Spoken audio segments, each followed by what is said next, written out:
The morning sunlight filtered gently through the lace curtains, casting soft patterns on the polished wooden floor of the modest house. In the kitchen, Mrs. Adebayo moved with quiet efficiency, humming an old hymn under her breath as she prepared breakfast. The aroma of freshly brewed coffee mixed with the sweet scent of toasted bread, a comfort that had greeted her for decades. You are welcome to my channel, my dearest listeners. Before we continue this story, I want to ask you for a small favor. If you like my stories, please subscribe to the channel and hit the like button. In the comments, let me know which country you are listening from. It gladdens my heart to know where my listeners are based. Thank you. Despite the simplicity of her surroundings, plain walls, second-hand furniture, a small garden outside, the house radiated warmth. Every corner bore traces of care. A neatly arranged stack of books by the window, hand-sewn curtains, and flower pots that bloomed year-round. There was nothing ostentatious here, nothing that hinted at the fortune she quietly possessed in bank accounts, properties, and investments across the city. To anyone else, she lived an ordinary, even humble life. Her son, Kunle, stumbled into the kitchen, rubbing sleep from his eyes. His wife, Tola, followed shortly after, clad in a designer outfit that contrasted sharply with the mother-in-law's simple dress. "Morning, Mom," Kunle mumbled, barely glancing at her as he grabbed a cup of coffee. "Good morning, my son," Mrs. Adebayo replied softly, placing a plate of eggs on the table. She had long learnt that greeting Kunle with warmth often fell on deaf ears. Tola flitted around the kitchen, inspecting everything with thinly veiled disdain. "Mom, why is the milk in that old carton? And this plate, did you even wash it properly?" she asked, her tone sharp enough to cut through the quiet morning. Mrs. Adebayo smiled, a patient, gentle smile that had become her armor. "It's perfectly clean, Tola, but if you prefer, I can serve you a fresh one." The conversation could have escalated, but Kunle muttered something about being late for work and left, Tola following with a sigh of irritation. The house returned to its peaceful rhythm, yet the air carried a subtle tension, a silent reminder of the mother's unacknowledged suffering.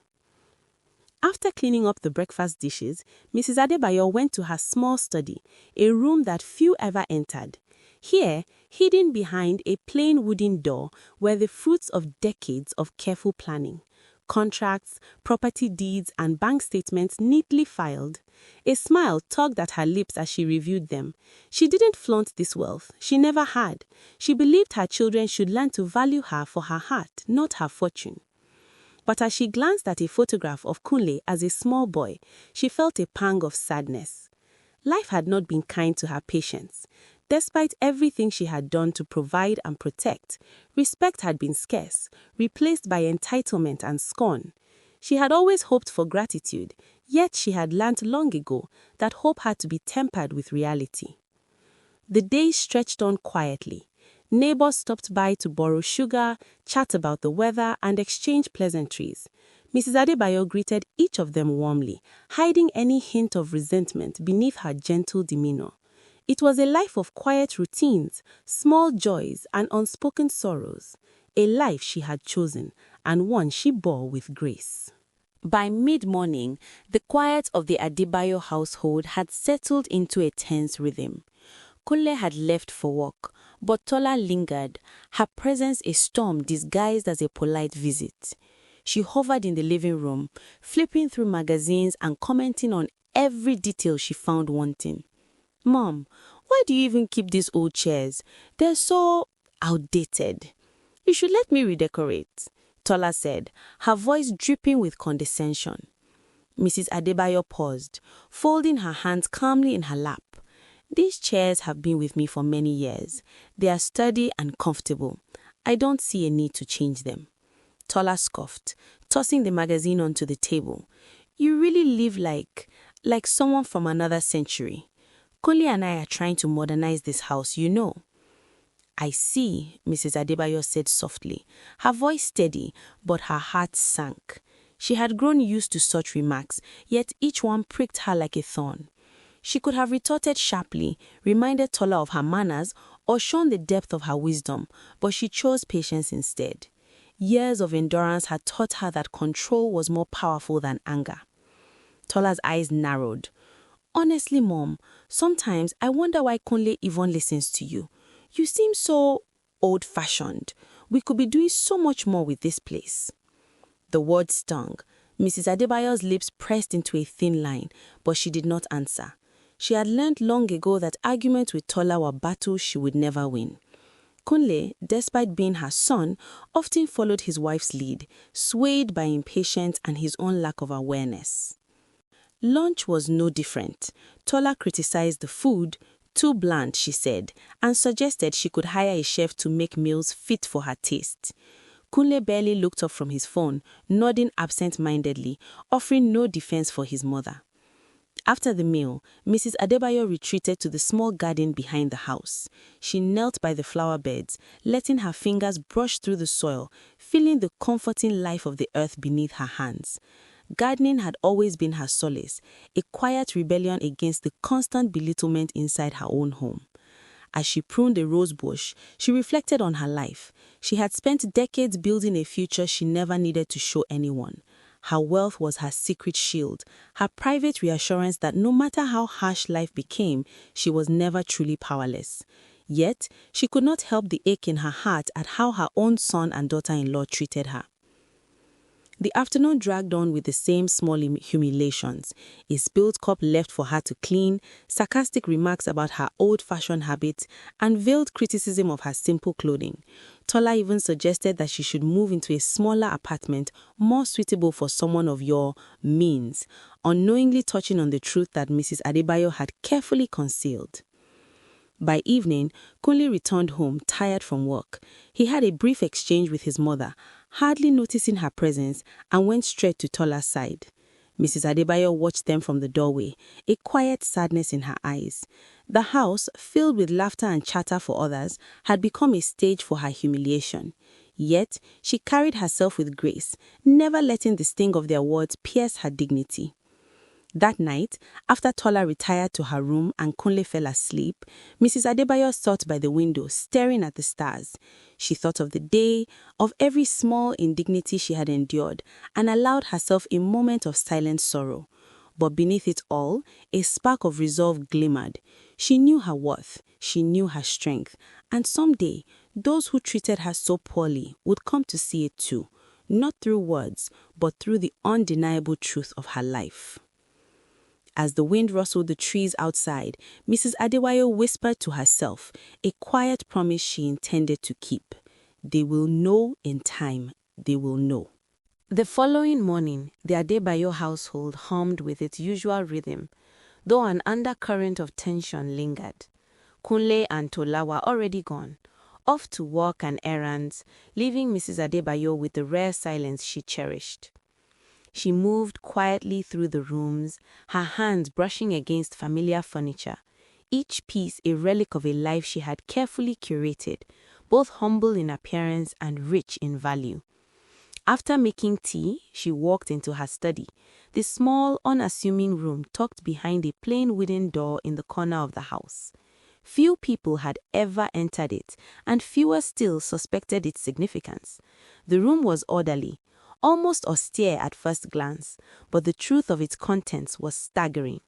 Stacks of carefully organized documents lined the shelves, property deeds, investment portfolios, and bank statements that chronicled decades of financial prudence.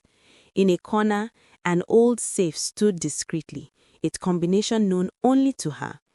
Inside were papers proving ownership of prime real estate across the city, shares in thriving businesses, and enough liquid assets to make her life and the lives of her descendants unassailable.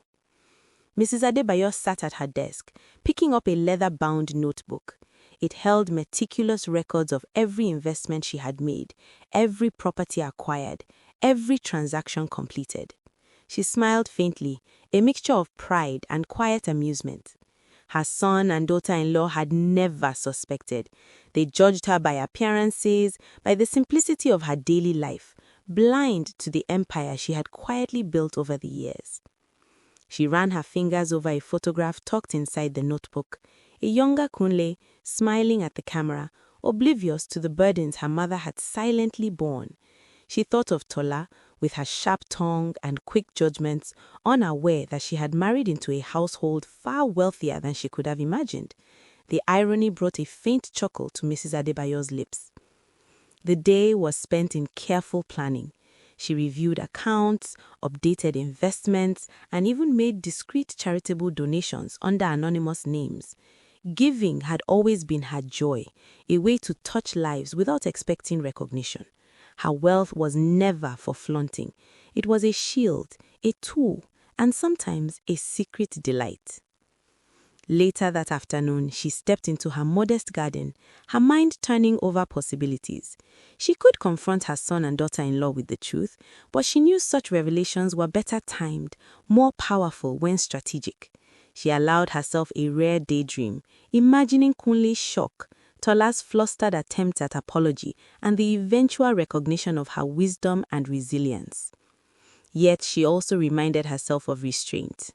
Power, she knew, was not only in wealth, but in timing. Patience had been her lifelong companion. It would guide her through what was to come. And so she tended to her roses, watered her vegetables, and let the sunlight warm her face, all the while letting her secret continue to lie dormant, unnoticed, like a treasure buried in plain sight. As the evening approached, Mrs. Adebayo prepared dinner, her movements serene and unhurried. She knew that sooner or later the fragile facade her son and daughter-in-law had built of superiority, entitlement, and ignorance would crack. The question was not if, but when. And when that time came, she would be ready, her dignity intact, her resources at her disposal, and her patience finally rewarded. That night, as the household settled into sleep, she allowed herself one final indulgence, a quiet moment of triumph. It started with a careless mistake. Tola, in her usual habit of supervising every corner of the house, had been looking for an old set of keys Kunle claimed he had lost. Her search led her to the study, the one room she rarely entered. The door was slightly ajar, and curiosity, alongside a sense of superiority, pushed her inside. "What is all this?" she muttered, eyes widening as she scanned the room. Papers, folders, and neatly stacked documents covered every surface. A sleek, inconspicuous safe stood in the corner, unlike anything in the rest of the modest house. Tola approached it, her fingers brushing over the cool metal, and a chill ran down her spine. Mrs. Adebayo, hearing the noise from the kitchen, stepped into the doorway. She met Tola's gaze calmly, as though she had expected this moment all along. "This is my study, Tola," she said quietly. "It contains my personal affairs." Tola's voice trembled with disbelief. "Your affairs? What is all this? Why have you never told Kunle? Why have you hidden all of this?" Mrs. Adebayo's expression remained serene. "I have lived my life in a way I believed was right. Wealth is not always meant to be displayed. Sometimes it is meant to teach patience and humility." Tola could hardly comprehend.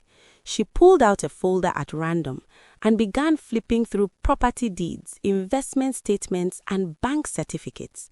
The numbers were staggering. Tola's face went pale as the reality sank in.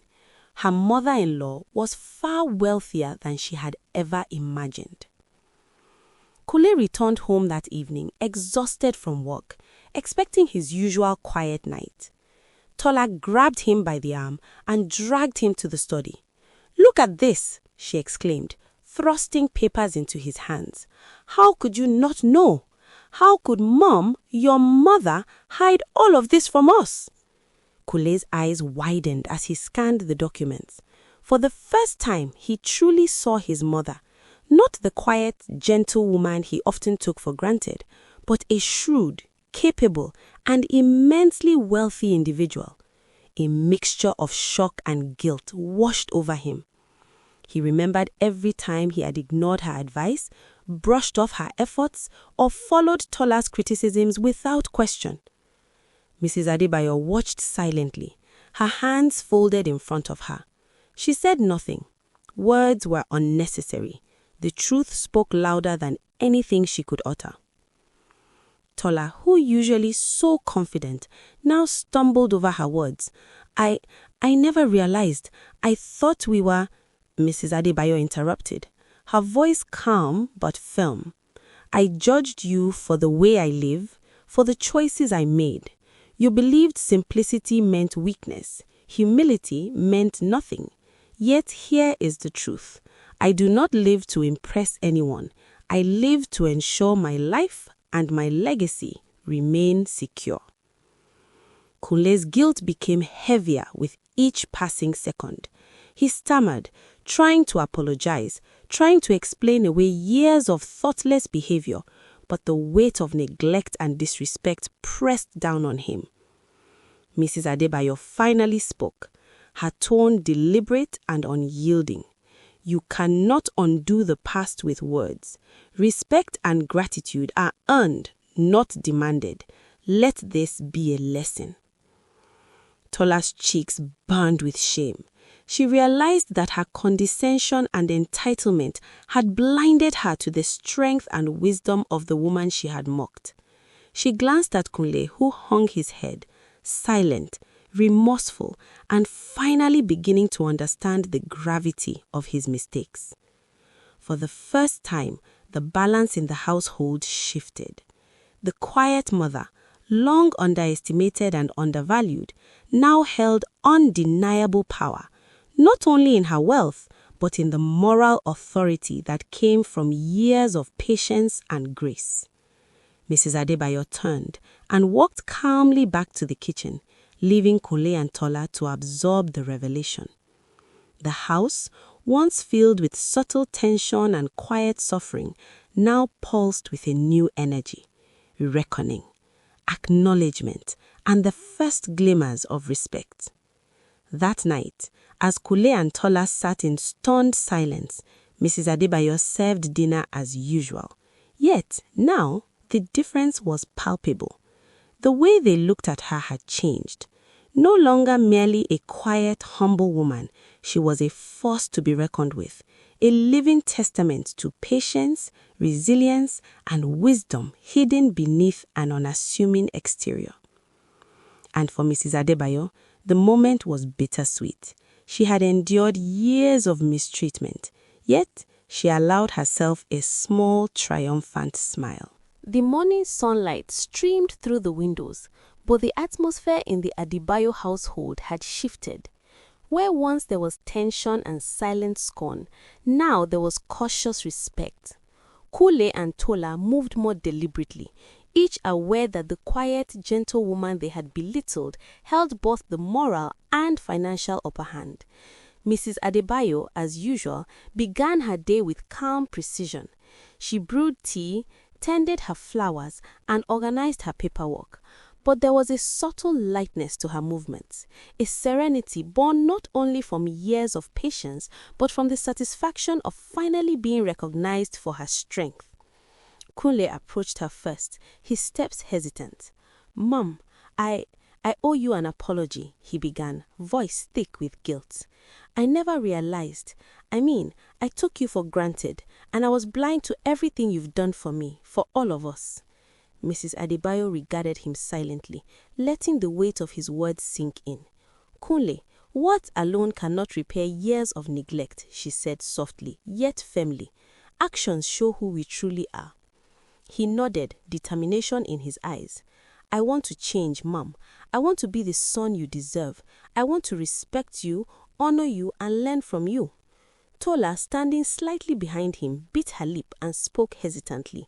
"Mom, I never meant to be so cruel. I judged you without knowing you. Mrs. Adebayo held up a hand, cutting her off. "Your words matter, Tola, but your actions will matter more. You must learn humility and respect. True understanding comes from experience, not entitlement." Over the next few weeks, the household transformed. Kunle became attentive, helping his mother with small chores, asking for her advice, and treating her with the care he had once overlooked. Tola, humbled by the discovery of Mrs. Adebayo's wealth and wisdom, made a conscious effort to apologize sincerely and adjust her behavior. She began learning from Mrs. Adebayo, understanding the value of patience, discretion, and quiet strength. Yet, Mrs. Adebayo did not flaunt her fortune. She continued her simple routines, her understated lifestyle unchanged, but her presence commanded respect.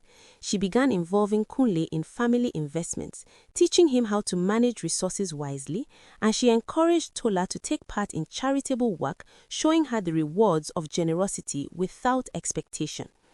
One afternoon, as they sat together in the garden, Kunle asked her, "Mom, why didn't you ever show us this side of yourself before?" Mrs. Adebayo smiled, a mixture of pride and gentle authority in her gaze. "Because, my son, people often value what is visible.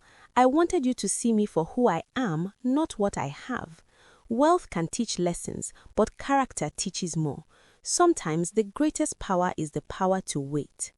Tola, watching her mother-in-law tend the roses with care, nodded thoughtfully. "I think I understand now. You've always been stronger than we gave you credit for." That evening, the family gathered for dinner. The air was lighter, filled with tentative laughter and conversation. Mrs. Adebayo's heart swelled with quiet joy, not because of the wealth she possessed, but because the respect and love she had long deserved were finally being returned. The story of the quiet, humble mother who had been mistreated was no longer about suffering. It was about resilience, wisdom, and the quiet triumph of integrity over ignorance. The household had been transformed, not by anger or confrontation, but by patience, foresight, and the subtle power of dignity. And as Mrs. Adebayo looked around at her son and daughter-in-law, both humbled, both learning, both finally seeing her as she truly was, she allowed herself a small, victorious smile. She had endured, she had waited, and she had won, not with force, but with grace. The mother who had been underestimated, overlooked, and mistreated was now the heart of the household in every sense, and she knew with a quiet certainty that her life and her legacy would never again be dismissed or underestimated.